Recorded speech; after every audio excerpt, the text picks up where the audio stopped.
আসসালামু আলাইকুম দর্শক, শুভেচ্ছা নিন। আপনাদের সবাইকে স্বাগত জানাচ্ছি আমি কনক সারোয়ার। আজকের অনুষ্ঠানে দর্শক যেমনটি আপনারা থাম্বনেলে দেখছিলেন, আমাদের অতিথি আজকে বীর মুক্তিযোদ্ধা বীর বিক্রম ডক্টর কর্নেল অলি আহমেদ, একজন বীর মুক্তিযোদ্ধা যিনি এই দেশের জন্য জীবন উৎসর্গ করতে মহান মুক্তিযুদ্ধে অংশ নিয়েছিলেন। স্বাধীনতার যুদ্ধের ঘোষণার সময় থেকেই তিনি আসলে এই প্রক্রিয়ার সঙ্গে যুক্ত ছিলেন।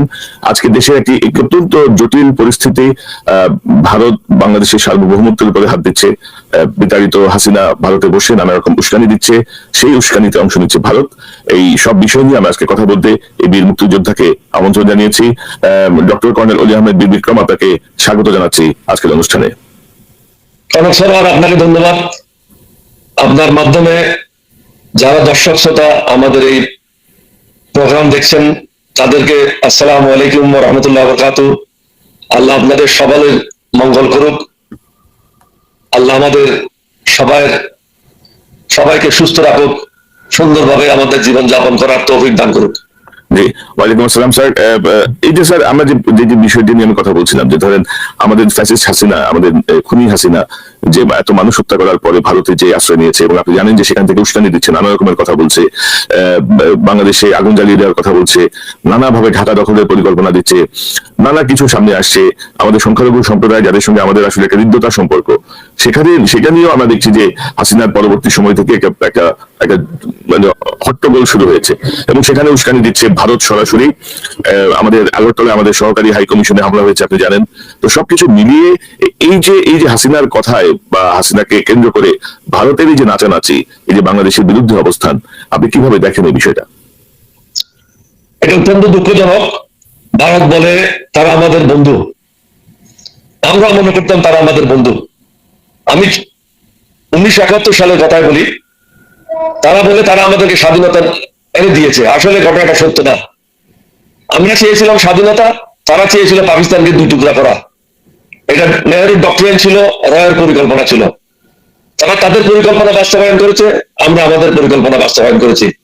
নিঃসন্দেহে তারা আমাদেরকে গোলা বারুদ দিয়ে সাহায্য করেছে, এটা তাদের স্বার্থ হাসিলের জন্য। সে স্বার্থটা ছিল পাকিস্তানকে দুর্বল করা, পাকিস্তানকে ভেঙে দুই টুকরা করা, যেটা তারা পরিকল্পিতভাবে করেছিল।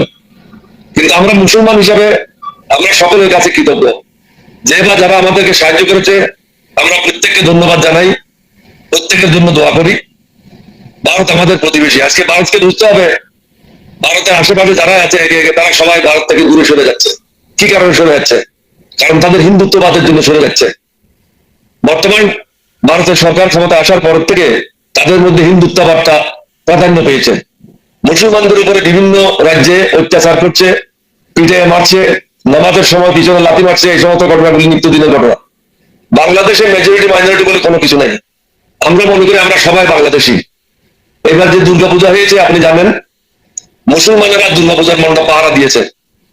আমরা সবাই, আমি এই বয়সেও প্রত্যেকদিন রাত্রে আমার বড় ছেলে প্রফেসর ওমর ফারুককে নিয়ে, আমার দলের নেতা কর্মীদেরকে নিয়ে প্রায় সারা রাত্রে আমার নির্বাচনী এলাকার বিভিন্ন জায়গায় গিয়ে হিন্দুদেরকে সাহায্য করেছি, সহযোগিতা করেছি, তাদের মনোবল বৃদ্ধি করেছি, তাদের উৎসাহে অংশগ্রহণ করেছি। এই ধরনের দুর্গাপূজা বোধ হয় ভারতের ক্যালকাটাতেও হয় নাই। সুতরাং তাদের একটা মনে রাখতে হবে, এখানে দালাল সৃষ্টি করে দালালদের মাধ্যমে বাংলাদেশকে যদি নিয়ন্ত্রণ করতে চায়, এটা অত্যন্ত ভুল চিন্তাধারা তাদের। বাংলাদেশের সাথে যদি বন্ধুত্ব সুলভ ব্যবহার করতে চায়, তাদের উচিত হবে যে সমস্ত টাকা লুণ্ঠনকারী, টাকা পাচারকারী, বাংলাদেশের অর্থনীতি ধ্বংসকারী, বাংলাদেশের আইন শৃঙ্খলা ধ্বংসকারী, বাংলাদেশের গণতন্ত্র ধ্বংসকারী যে সমস্ত ব্যক্তিরা ভারতে আশ্রয় নিয়েছে, হাসিনা সহ, তাদেরকে বাংলাদেশের কাছে ফিরিয়ে দেওয়া। আজকে হাসিনা বাংলাদেশের থেকে পরে ভারতে আশ্রয় নিয়েছে। ভারতে আশ্রয় নেওয়ার পরে ওখান থেকে প্রত্যেকদিন প্রতিনিয়ত কথা বলে যাচ্ছে এবং হিন্দুদেরকে উস্কানি দিচ্ছে। আমরা এখানে মনে করি না কেউ হিন্দু কেউ মুসলমান, আমরা মনে করি আমরা সবাই বাংলাদেশি। আমাদের সকলের সমান অধিকার, আমাদের যে সংবিধান আছে সংবিধান দ্বারা আমরা নিয়ন্ত্রিত। আমরা এখানে মাইনরিটি মেজরিটি বলে কোনো কথা বিশ্বাস করি না। আমরা সবাই বাংলাদেশ করি। স্যার, এই যে এবারে উচিত হবে হাসিনার মুখটা বন্ধ করা। বন্দি বিনিময় চুক্তি আছে, বাংলাদেশে যত বদমাশ, যত টাকা লুণ্ঠনকারী, ব্যাংকে তাকে টাকা উঠে নিয়ে ভেঙে ভারতে তারা আশ্রয় নিয়েছে সব টাকা পয়সা নিয়ে। এছাড়াও ভারত বাংলাদেশ থেকে দ্বিতীয় বৃহত্তম রেমিটেন্স পায়। আমাদের লোকেরা চিকিৎসার জন্য যায়, আমাদের লোকেরা বাজার করার জন্য যায়। আজকে আপনি দেখেন ক্যালকাটার বাজারগুলি প্রায় বন্ধ। এবং তাদের সেভেন সিস্টারের জিনিসপত্রের দাম 3 গুণ 4 গুণ 5 গুণ বৃদ্ধি পাবে। তাদের উচিত হবে বাংলাদেশের সাথে ভালো সম্পর্ক বজায় রাখা। বাংলাদেশের সাথে সম্পর্ক নষ্ট করে তারাই ক্ষতিগ্রস্ত হবে, বাংলাদেশ ক্ষতিগ্রস্ত হবে না। তারা যদি মনে করে বল প্রয়োগ করে বাংলাদেশকে নিয়ন্ত্রণ করবে, এটা তাদের ভুল ধারণা। বর্তমানে ইট ইজ ইউনিপোলার ওয়ার্ল্ডে তাদের যেরকম নিউক্লিয়ার পাওয়ার আছে, আমাদের হয়তো নিউক্লিয়ার পাওয়ার নেই, কিন্তু আমাদের অনেক বন্ধু রাষ্ট্র আছে যাদের কাছে নিউক্লিয়ার পাওয়ার আছে। সুতরাং আমাদেরকে এত খাটো করে দেখার বিষয় নাই। আমরা এখানেই পৃথিবীতে আমাদের অনেক বন্ধু রাষ্ট্র আছে যারা বিপদের সময় আমাদের পাশে দাঁড়াবে। এছাড়াও বাংলাদেশে প্রায় 10 থেকে 12 কোটি যুবক রয়েছে যারা জীবন দিতে প্রস্তুত। সুতরাং তারা আর্মির পাশে দাঁড়াবে এবং জীবন দেওয়ার জন্য মাঠে নামবে। সুতরাং ভারতের উচিত হবে বাংলাদেশের সাথে জনগণের সাথে সম্পর্ক করা, কোন দালালদের মাধ্যমে সম্পর্ক করা ঠিক হবে না। দালালদের মাধ্যমে সম্পর্ক করলে বাংলাদেশের ক্ষতি হবে, তাদেরও ক্ষতি হবে, আমাদের থেকে তাদের ক্ষতি বেশি হবে। কারণ তাদের ব্যবসা বাণিজ্য অনেক জায়গায় বন্ধ হয়ে যাচ্ছে, অনেক ডাক্তাররা না খাইয়ে মরবে, অনেক হসপিটাল বন্ধ হয়ে যাবে। ক্যালকাটাতে নিউ মার্কেট বা অন্যান্য ব্যবসা বাণিজ্য হোটেল প্রায় বন্ধ বলতে চলে। তবে স্যার ধরেন হাসিনার আমলে ভারত যেভাবে ধরেন লুটপাট চালাচ্ছিল, যেভাবে ধরেন অনৈতিক বিভিন্ন রকমের সুযোগ সুবিধা পাচ্ছিল একের পর এক, সেটি বন্ধ হয়ে যাওয়ায় তারা, আমার মনে হয় যে তারা মানে পাগল হয়ে গেছে আর কি, এরকম একটা অবস্থা। তো একটি প্রশ্ন করতে চাই যে ধরেন হিন্দুরা কিন্তু আওয়ামী লীগের দ্বারা কিন্তু অনেক বেশি মাত্রায় কিন্তু নির্যাতিত বিভিন্ন সময়, এবং হিন্দু নেতারা, এই যে হিন্দু বৌদ্ধ খ্রিস্টান ঐক্য পরিষদ, তাদের 2টা কনভেনশনে তারা দাবি করেছিল আওয়ামী লীগের সময় যে আওয়ামী লীগের নেতারা কিভাবে তাদের বাড়িঘর দখল করেছে বা সবকিছু। তো এই যে হিন্দুদেরকে যে ব্যবহার করে আওয়ামী লীগ, এটাকে হিন্দুরা বুঝতে পারে না হিন্দু নেতারা কোথায়। চিটাগং বেস কিন্তু অনেক হিন্দু নেতা আছেন, এবং এবারের ঘটনাটা চট্টগ্রাম থেকে শুরু হলো কেন? আপনার এলাকার, আপনার জেলা, আপনার এলাকা থেকেই আসলে মূলত আমরা একটা অস্থিরতা তৈরির চেষ্টা দেখলাম। এটা কারণ কি চট্টগ্রামকে কেন বেছে নেওয়া হলো? এটা হাসিনা বিভিন্ন জায়গা থেকে করছে। সর্বপ্রথম যে সমস্যাটা হয়েছিল সেটা গোপালগঞ্জ হয়েছিল, তারপরে ঢাকা সাভার থেকে ঢাকা বিশ্ববিদ্যালয় এলাকা থেকে হয়েছিল। তৃতীয় দফায় শুরু করেছে তারা চট্টগ্রামে। তারা যে এক জায়গায় নির্দিষ্ট করে রয়েছে এটা ঠিক না। তারা এক এক সময় এক এক জায়গা বেছে নিচ্ছে এবং দেশে অশান্তি সৃষ্টি করার জন্য চেষ্টা করছে। ভারতের উচিত হবে বাংলাদেশের বিরুদ্ধে যে বক্তব্য তারা দিচ্ছে ইউটিউবেরা, এটা বন্ধ করে দেওয়া। দুই দেশের মধ্যে যে সমস্যা আছে আলাপ আলোচনার মাধ্যমে সেটা সমাধান করা যায়। বাংলাদেশকে যদি তারা তাদের অঙ্গরাজ্য হিসেবে মনে করে সেটা ভুল ধারণা। বাংলাদেশ একটি স্বাধীন সার্বভৌম দেশ। আমরাই ঠিক করবো বাংলাদেশ কিভাবে চলবে, বাংলাদেশ কোন পথে যাবে। তারা যে বাংলাদেশ থেকে সুবিধা পাচ্ছে, এই সুবিধা বন্ধ হয়ে যাবে। কারণ বাংলাদেশের জনগণ যদি জাতীয়তাবাদে উদ্বুদ্ধ হয়ে, দেশপ্রেমে উদ্বুদ্ধ হয়ে ভারতে চিকিৎসা করার জন্য না যায়, ব্যবসা বাণিজ্যের জন্য যদি ভারতে না যায়, তাহলে ভারতের কি অবস্থা হবে? দ্বিতীয় বৃহত্তম রেমিটেন্সের দেশ থেকে শূন্য পাবে। কারণ পেঁয়াজের জন্য বা চাউলের জন্য ভারতের উপর নির্ভরশীল আমরা নই। বরং এই সমস্ত জিনিসগুলো বন্ধ হলে বাংলাদেশের চাষারা উপকৃত হবে, বাংলাদেশের চাষারা বেশি দাম পাবে এবং আমাদের লোকজন এগুলো উৎপাদন বৃদ্ধি করবে। নতুন নতুন দেশ তারা তালাশ করে আমাদের যে সমস্যাগুলি আছে সেগুলি মেটানোর জন্য উদ্যোগ নেবে। ভারত যদি মনে করে তাদের ছাড়া আমরা চলতে পারবো না, এটা তাদের ভুল ধারণা। তো এখন স্যার উদ্ভূত পরিস্থিতিতে অন্তর্বর্তীকালীন সরকারের প্রধান ডক্টর ইউনূসের নেতৃত্বে জাতীয় ঐক্যে ডাক দেওয়া হয়েছে। তো জাতীয় ঐক্যটা আসলে আপনি কিভাবে দেখছেন, বা এখন সম্মিলিত ভাবে যে মোকাবেলা করা, যে বাংলাদেশকে হাসিনা যে পর্যায়ে ভারতের কাছে নিয়ে গিয়েছিল সেখান থেকে বের হয়ে আসার জন্য জাতীয় ঐক্যটা আমরা কিভাবে কাজে লাগাবো, বা জাতীয় ঐক্যের বিষয়টা আপনি কি ভাবছেন, কিভাবে দেখছেন? ডক্টর ইউনূস সাহেব একটা উদ্যোগ নিয়েছেন। তিনি রাজনৈতিক দলের সদস্যদেরকে আমন্ত্রণ জানিয়েছিলেন এবং যারা ওখানে উপস্থিত ছিল তারা সমস্যার কথা বলেছে। বাংলাদেশের স্বাধীনতা সার্বভৌমত্ব অক্ষুণ্ণ রাখার জন্য যে কোনো ত্যাগ স্বীকারে তারা বদ্ধপরিকর। আমরা পৃথকভাবে প্রেস কনফারেন্স করে এলডিপির পক্ষ থেকে আমরা আমাদের মতামত ব্যক্ত করেছি যে বাংলাদেশকে হাসিনার সময় যেভাবে একটা স্টেট হিসেবে ডিল করেছিল সেভাবে ডিল করাটা ঠিক হবে না। পরের দিন ইসলামিক ঐক্যজোট, ইসলামিক দলগুলি, হিন্দু পরিষদের দলগুলি সবাইকে ডাকা হয়েছিল। সবাই সমস্যাতে একটা কথাই বলেছে যে বাংলাদেশের স্বাধীনতা সার্বভৌমত্বের ব্যাপারে আমরা কারোর সাথে আপোষ করবো না। আমরাই ঠিক করবো আমাদের দেশ কিভাবে চলবে, কোন পথে চলবে। আমরা কারোর উপর নির্ভরশীল না, আল্লাহর উপর নির্ভরশীল। এখন আমাদের স্টেপ গুলো আমরা কি নিতে পারি?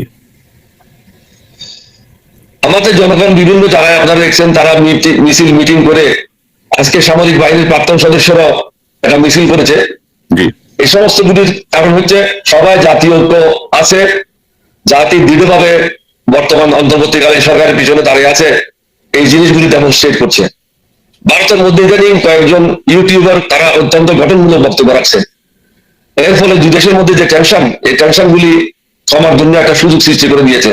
ভারত সরকারের উচিত অন্যান্য ইউটিউবারদেরকে ব্রিফ করা যে দুই দেশের মধ্যে টেনশন সৃষ্টি করে কোনো লাভ হবে না, ভারতেই ক্ষতিগ্রস্ত হবে।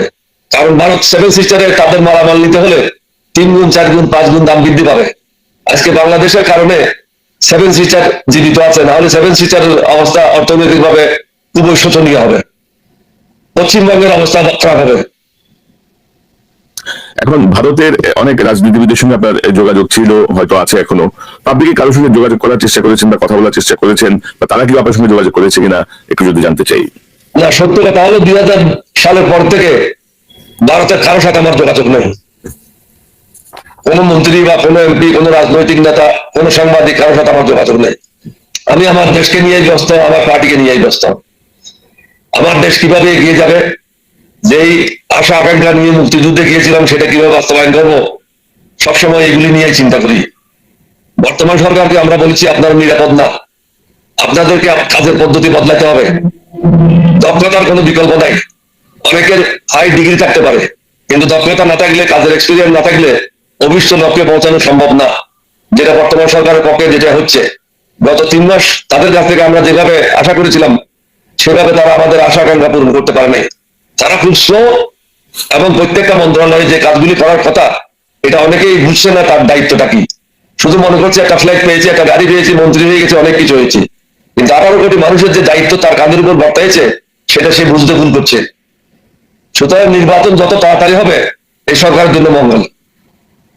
এখন ধরেন আপনি যদি বলছিলেন এই সরকারের আগামীকাল 4 মাস পূর্ণ হবে, 8ই ডিসেম্বর 4 মাস পূর্ণ হবে, তো এই 4 মাসে আপনি সন্তুষ্ট না, আপনি যেটি বলছেন, তো কেন সন্তুষ্ট না? অর্থাৎ সরকার তো অনেক রকম কথা বলছে, বা সরকারের যদি আপনাকে মূল্যায়ন করেন, আপনি ইতিমধ্যে বলছেন যে তারা পারছে না, তারা পারার জন্য কি করতে হবে? সরকার তো কথাও শুনছে না। কিন্তু কারণ উপদেষ্টাদেরকে নিয়ে বারবার বলা হচ্ছে, বিভিন্ন জায়গা থেকে বলা হচ্ছে, আমরা বলছি, পত্রিকাগুলো লিখছে, নানা ব্যর্থতা তুলে ধরছে, নানা আচরণ তুলে ধরছে, কিন্তু সেখানেও কিন্তু গুণগত পরিবর্তন হচ্ছে না, বরঞ্চ আরো খারাপের দিকে যাচ্ছে।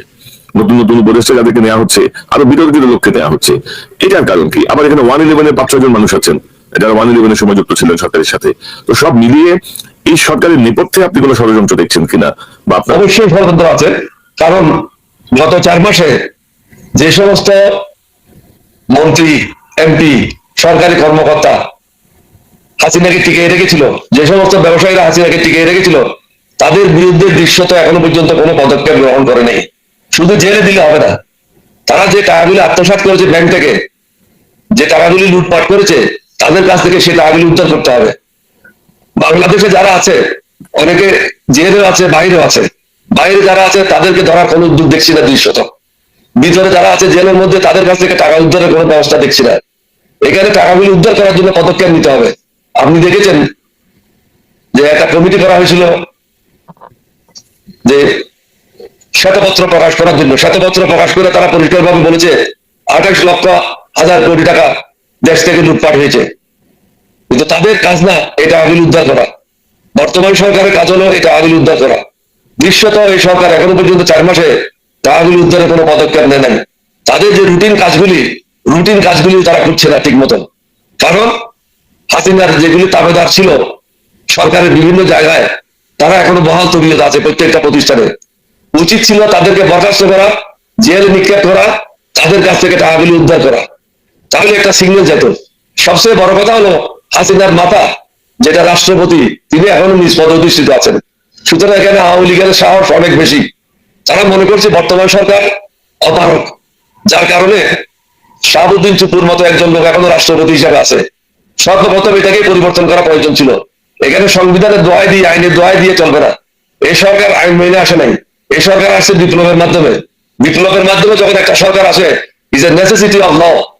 জনগণের যেটা প্রয়োজন সেটাই আইন, দেশের জন্য যেটা মঙ্গল সেটাই আইন। সংবিধানে কি 2 লাইনে কি লেখা আছে? এটা যদি পড়ে দেশ চালানো হয় তাহলে দেশ আগে যাবে না, এবং যারা দেশকে ধ্বংসের জন্য দায়ী তাদেরও বিচার ঠিক মতো করা সম্ভব হবে না। আপনি পদক্ষেপ নিতে হবে, পরিপক্ক পদক্ষেপ নিতে হবে, এবং যারা কর্মকাণ্ড বুঝে, যারা সরকার পরিচালনা করেছে অতীতে, তাদের সাথে পরামর্শ করলে ইউনূস সাহেব উপকৃত হবে। আমি মনে করি না এই যাবৎ যারা সরকার পরিচালনায় অভিজ্ঞ তাদের সাথে তিনি কথা বলেছেন, এটা আমার জানা নেই। আপনি আপনি এলডিপি প্রেসিডেন্ট হিসেবে গত 21শে অক্টোবর সম্ভবত গত 19শে অক্টোবর আপনি ডক্টর ইউনূসকে 23 দফার একটি প্রস্তাব দিয়েছেন তাদের করণীয় বা তাদের সম্পর্ক